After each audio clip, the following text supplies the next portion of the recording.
প্রিয় ভাই ও বোনেরা, আল্লাহ তাআলা কুরআনে ঘোষণা করেছেন, শয়তান মানুষের প্রকাশ্য শত্রু। তার একমাত্র লক্ষ্য হল আমাদের ঈমান দুর্বল করা এবং আল্লাহর পথ থেকে সরিয়ে দেওয়া।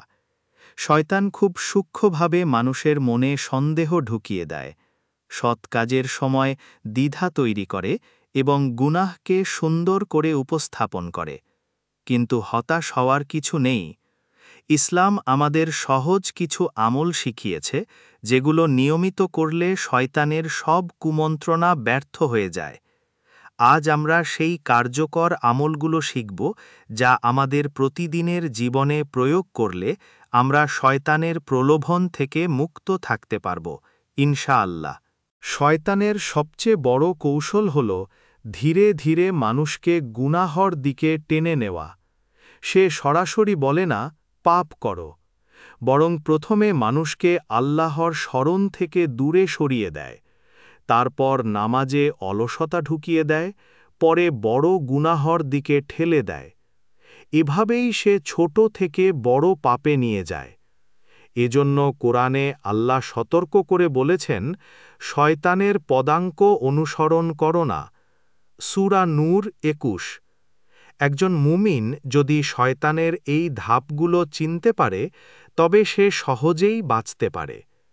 আল্লাহর স্মরণই হল সবচেয়ে বড় ঢাল। শয়তানের কুমন্ত্রণা থেকে মুক্তি পেতে সবচেয়ে প্রথম করণীয় হল আল্লাহর কাছে আশ্রয় চাওয়া। কোরআনে আল্লাহ শিখিয়েছেন, ফাইদা কোরাত্তা আল কোরআনা ফাস্তাঈদ বিল্লাহি মিনাশ-শাইতানির রজিম, অর্থাৎ যখন কোরআন পাঠ করবে তখন শয়তান থেকে আল্লাহর কাছে আশ্রয় প্রার্থনা করো। সূরা নূর ৯৮। শুধু কোরআন পড়ার সময় নয়, জীবনের প্রতিটি ক্ষেত্রে আল্লাহর কাছে আশ্রয় চাওয়া জরুরি। যে মুমিন আন্তরিকভাবে বলে, আউযু বিল্লাহি মিনাশ-শাইতানির রজিম, তার উপর শয়তানের কোনো প্রভাব কার্যকর হতে পারে না। নামাজ মুমিনের জন্য শয়তানের বিরুদ্ধে সবচেয়ে শক্তিশালী অস্ত্র। কোরআনে আল্লাহ বলেন, নিশ্চয়ই নামাজ অশ্লীলতা ও অন্যায় কাজ থেকে বিরত রাখে। সূরা আনকাবুত ৪৫। নামাজ মানুষকে শয়তানের কুমন্ত্রণা থেকে বাঁচায়, কারণ নামাজে মানুষ সরাসরি আল্লাহর সঙ্গে সংযোগ স্থাপন করে। শয়তান সবসময় চেষ্টা করে মানুষকে নামাজ থেকে বিরত রাখতে। কখনো অলসতা আনে, কখনো দুনিয়ার কাজে ব্যস্ত রাখে। তাই ৫ ওয়াক্ত নামাজ নিয়মিত আদায় করা শুধু ইবাদতই নয়, বরং শয়তানের ষড়যন্ত্র থেকে রক্ষা পাওয়ার অন্যতম সহজ উপায়। আল্লাহর জিকির শয়তানকে দূরে রাখে এবং মানুষের অন্তরে প্রশান্তি আনে। আল্লাহ কোরআনে বলেন, নিশ্চয়ই আল্লাহর স্মরণেই অন্তর শান্তি পায়। সূরা রাদ ২৮। যখন মানুষ জিকিরে ব্যস্ত থাকে, তখন শয়তান তার কাছে আসতে পারে না। প্রতিদিন সকালে ও সন্ধ্যায় সুবহানাল্লাহ, আলহামদুলিল্লাহ, আল্লাহু আকবার বলা, আয়াতুল কুরসি পাঠ করা এবং সূরা ফালাক ও সূরা নাস পড়া শয়তানের সব কুমন্ত্রণা দূর করে দেয়।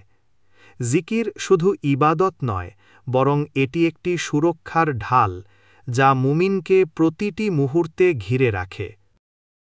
শয়তান মানুষের অন্তরে সন্দেহ জাগাতে চায়, কিন্তু কোরআনের তেলাওয়াত সেই অন্ধকার ভেঙে দেয়। রাসূল সাল্লাল্লাহু আলাইহি ওয়াসাল্লাম বলেছেন, যে ঘরে সূরা বাকারা পাঠ করা হয়, সে ঘরে শয়তান প্রবেশ করে না। সহিহ মুসলিম। এজন্য প্রতিদিন অন্তত কিছু সময় কোরআন পাঠ করা অত্যন্ত জরুরি।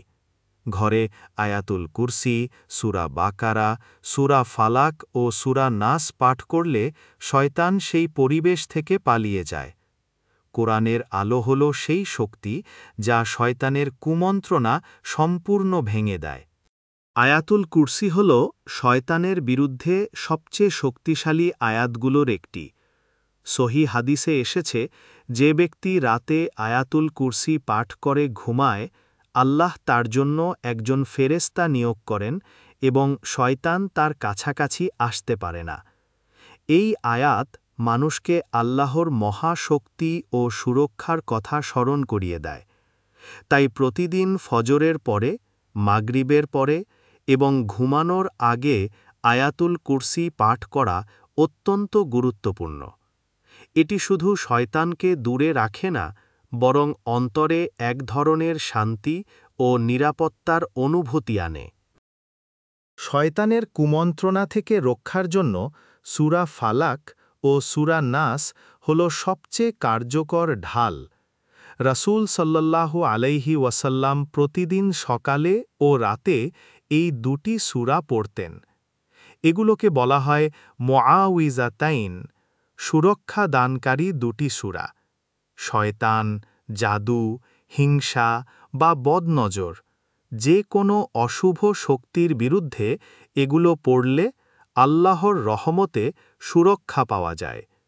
এজন্য আমাদের উচিত প্রতিদিন সকালে ও রাতে অন্তত ৩ বার করে সূরা ফালাক ও সূরা নাস পাঠ করা। শয়তানের কুমন্ত্রণা থেকে মুক্তি পেতে দোয়া হল সবচেয়ে সহজ এবং শক্তিশালী উপায়। রাসূল সাল্লাল্লাহু আলাইহি ওয়াসাল্লাম আমাদের শিখিয়েছেন, আউযু বিল্লাহি মিনাশ শাইতানির রাজিম পড়লে শয়তানের ফিসফিসানি দূর হয়। এছাড়া সকালে ও সন্ধ্যায় নিয়মিত দোয়া করলে শয়তানের প্রভাব কার্যকর হয় না। জীবনের প্রতিটি ক্ষেত্রে আল্লাহর কাছে আশ্রয় প্রার্থনা করা জরুরি। একজন মুমিন যখন আন্তরিকভাবে দোয়া করে, তখন আল্লাহ তাকে শয়তান থেকে সুরক্ষিত রাখেন। দোয়া হল মুমিনের অস্ত্র। দান ও সদকা শুধু গরিবদের সাহায্যই করে না, বরং শয়তানের প্রভাব থেকেও রক্ষা করে। রাসূল সাল্লাল্লাহু আলাইহি ওয়াসাল্লাম বলেছেন, সদকা বিপদ দূর করে এবং আয়ু বৃদ্ধি করে। যখন একজন মুসলিম আন্তরিকভাবে আল্লাহর পথে দান করে, তখন শয়তান তার উপর প্রভাব বিস্তার করতে পারে না। কারণ শয়তান সর্বদা মানুষকে কৃপণ হতে প্রলুব্ধ করে। দান সেই কুমন্ত্রণা ভেঙে দেয় এবং অন্তরে প্রশান্তি আনে। তাই নিয়মিত সদকা করা হল শয়তান থেকে বাঁচার অন্যতম সহজ উপায়। শয়তানের কুমন্ত্রণা থেকে বাঁচতে সৎসঙ্গ অপরিহার্য। আল্লাহর স্মরণে ব্যস্ত মানুষদের সঙ্গে থাকলে ঈমান দৃঢ় হয়, আর গাফেলদের সঙ্গে থাকলে শয়তান সহজেই প্রভাব বিস্তার করে। রাসূল সাল্লাল্লাহু আলাইহি ওয়াসাল্লাম বলেছেন, ভালো সঙ্গী হল সুগন্ধ বিক্রেতার মতো, আর খারাপ সঙ্গী হল লোহারের মতো। সহিহ বুখারী। সৎসঙ্গ ঈমানকে শক্তিশালী করে এবং শয়তানের ফাঁদ থেকে রক্ষা দেয়। তাই প্রতিটি মুসলিমের উচিত আল্লাহভীরু বন্ধু ও পরিবার বেছে নেওয়া। ধৈর্য হল শয়তানের বিরুদ্ধে শক্তিশালী প্রতিরক্ষা। যখন বিপদ আসে, শয়তান মানুষকে হতাশ করে তোলে এবং আল্লাহর রহমত নিয়ে সন্দেহ তৈরি করে। কিন্তু একজন মুমিন ধৈর্য ধারণ করলে শয়তানের কুমন্ত্রণা দুর্বল হয়ে যায়। কোরআনে আল্লাহ বলেন, নিশ্চয়ই আল্লাহ ধৈর্যশীলদের সঙ্গে আছেন। সূরা বাকারা ১৫৩। তাই ধৈর্যের মাধ্যমে একজন মুসলিম শয়তানের প্রলোভন থেকে মুক্ত থাকতে পারে। ধৈর্য শুধু সহনশীলতা নয়, বরং এটি ঈমানকে দৃঢ় করার অন্যতম মাধ্যম। হালাল উপার্জন শয়তানের কুমন্ত্রণা ভাঙার অন্যতম শক্তি। হারাম পথে দ্রুত লাভের লোভ দেখিয়ে শয়তান মানুষকে ফাঁদে ফেলে। একজন মুমিন ধৈর্য ধরে পরিশ্রম করে, হালাল পদ্ধতিতে আয় করে এবং আল্লাহর দেওয়া রিজিকে সন্তুষ্ট থাকে। হারাম উপার্জন অন্তরে অন্ধকার আনে। হালাল উপার্জন হৃদয় নরম করে, দোয়ার দরজা খুলে দেয়। প্রতিদিন কাজ শুরুতে বিসমিল্লাহ বলা, অন্যায় সুযোগ এলে আল্লাহ দেখছেন ভাবা, লেনদেনে স্বচ্ছ থাকা, এসব শয়তানের প্রলোভন ভেঙে দেয়। কৃতজ্ঞতা প্রকাশ করে সাদাকা দিলে রিজিকে বরকত বাড়ে, শয়তানের কৃপণতার ফিসফিসানি দূরে সরে যায়। শয়তান অনেক সময় দৃষ্টির মাধ্যমে মানুষকে গুনাহে প্ররোচিত করে। অবৈধ দৃশ্য, অহংকার ভরা প্রদর্শনী, হিংসা জাগানো ভিজুয়াল, এসব চোখকে বন্দী করে। একজন মুমিন দৃষ্টি হেফাজত করে, পর্দা মেনে চলে, ফিতনার উৎস এড়িয়ে চলে। সামাজিক মাধ্যমে স্ক্রল করার আগে নিয়ত ঠিক করা, অপ্রয়োজনীয় অনুসরণ বাদ দেওয়া, পর্দা ফিল্টার ব্যবহার, এগুলো বাস্তবিক ঢাল। চোখ সুরক্ষিত হলে হৃদয় পরিষ্কার থাকে। হৃদয় পরিষ্কার হলে শয়তানের কুমন্ত্রণা দুর্বল হয়। দিনে কয়েকবার আল্লাহুম্মা ইন্নি আসআলুকাল হুদা পড়ে নেওয়া মনকে সোজা পথে রাখে। দৃষ্টি হেফাজত শুধু নিষেধ নয়, বরং হৃদয়কে ইবাদতের লায়েক করার একটি ইতিবাচক অনুশীলন। শয়তান গীবত, অপবাদ, অশ্লীলতা ও কটু কথার মাধ্যমে সম্পর্ক নষ্ট করে। জিহ্বা নিয়ন্ত্রণ না করলে অন্তরে অন্ধকার নেমে আসে, দোয়ার লজ্জা জন্মায়। একজন মুমিন কথা বলার আগে ভাবে, এটা সত্য, দরকারি, নরম। মিথ্যা, পরনিন্দা, রাগী টোন সবই শয়তানের ফাঁদ। তেমনি কানে যেটা ঢোকে সেটাও ফিল্টার করা জরুরি। বাজে কন্টেন্ট শুনলে হৃদয় দূষিত হয়। প্রতিদিন নির্দিষ্ট সময়ে নীরব চিন্তা, দরকারি কথা সংক্ষেপে বলা, কৃতজ্ঞতার শব্দ বাড়ানো, এসব আমল দারুণ ফল দেয়। জিহ্বা জিকিরে ব্যস্ত থাকলে শয়তানের কুমন্ত্রণা জমতে পারে না। রাতের নিস্তব্ধতা হৃদয়কে নরম করে। শয়তানের শব্দ ক্ষীণ হয়ে যায়। তাহাজ্জুদের 2 রাকাতই ভোরের আগে অন্তরকে আলোয় ভরে। ক্ষণিক সময় কুরআন তিলাওয়াত, ইস্তিগফার, নফল সালাত সবই শয়তানের দুর্বল জায়গায় আঘাত করে। নিভৃতে কান্না, সত্যিকারের তওবা, হৃদয় খুলে বলা, এগুলো বান্দাকে আল্লাহর কাছে বিশেষ বানায়। দিনের ক্লান্তির ধুলো রাতের ইবাদতে ঝরে পড়ে। ছোট করে শুরু করুন। সপ্তাহে 2 দিন, 2 রাকাত, 10 মিনিট।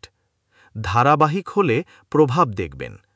সকালে মন হালকা, গুনাহের টান কম, দোয়ার স্বাদ বেশি। রাতের আলো দিনে সুরক্ষা হয়ে দাঁড়ায়। ফোন, ইন্টারনেট শয়তানের দ্রুততম রাস্তা হতে পারে।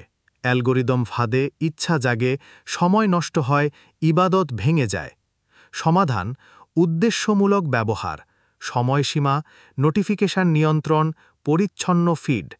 হারাম কন্টেন্ট ব্লক, দায়বদ্ধতা সঙ্গী, কাজের মাঝে বিমান মোড, এসব বাস্তবিক ঢাল। 5 মিনিটের বিরতি হলে জিকির বা সংক্ষিপ্ত তিলাওয়াত নিন, মন স্ক্রল থেকে সরে আসবে। রাতের বেলা স্ক্রিন কমালে তাহাজ্জুদ সহজ হয়। প্রযুক্তি শত্রু নয়, নিয়ন্ত্রণে না রাখলে শয়তান সুযোগ নেয়। ডিজিটাল ইহসান মানে অদেখাতেও আল্লাহ দেখছেন বলে সুশাসন বজায় রাখা। শয়তান পাপ দেখিয়ে হতাশা শেখায়, তোমার আর ক্ষমা নেই। অথচ আল্লাহ বারবার ডাকেন, তওবা করো, আমি ক্ষমাশীল।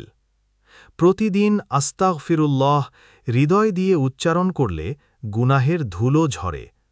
অতীতের ভুল স্বীকার, ক্ষতির ক্ষতিপূরণ, হারাম পথ ছেড়ে দেওয়া, এসবে নতুন শুরু হয়। ছোট ছোট লক্ষ্য ধরুন। আজ একটি সুন্নাহ বাড়াবো, একটি হারাম বন্ধ করব। পড়ে গেলে আবার উঠুন। শয়তানের জয় তখনই যখন আপনি হাল ছাড়েন। তওবা চলমান প্রক্রিয়া। প্রতিটি সত্যিকারের আল্লাহ ক্ষমা করুন কুমন্ত্রণা ভেঙে দেয়। শয়তান অনিয়মে শক্তিশালী হয়, ধারাবাহিকতা তাকে দুর্বল করে। দৈনিক খুদে রুটিন বানান। সকাল সন্ধ্যার জিকির, নির্দিষ্ট কুরআন অংশ, 5 ওয়াক্ত জামাতে লক্ষ্য, সাদাকার ন্যূনতম পরিমাণ। এক বন্ধু বা পরিবারের কাউকে দায়বদ্ধ সঙ্গী বানান। সপ্তাহে একবার চেক ইন করুন। লক্ষ্য লিখে রাখুন, অর্জন টিকচিহ্ন দিন। ব্যর্থ দিন হলে হতাশ নয়, কারণ অগ্রগতি গড়ে ওঠে ছোট জয় দিয়ে। শয়তানের কৌশল আজ নয়, আপনি বলুন এখনই, বিসমিল্লাহ। ধারাবাহিক নেক আমলই দীর্ঘমেয়াদী সুরক্ষা।